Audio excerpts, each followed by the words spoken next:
back in the 1800s, there was a big building and one truck left to go right by.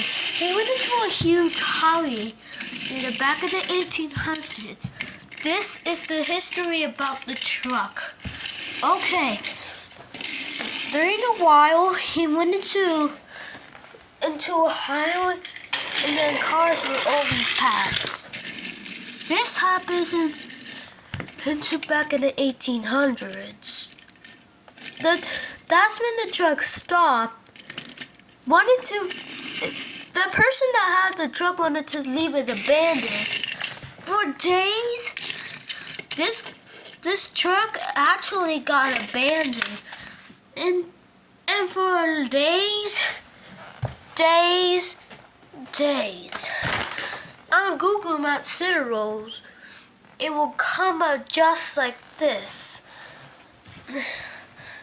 The more we will see this far away from the mountains stuff. During the night, it will be far away.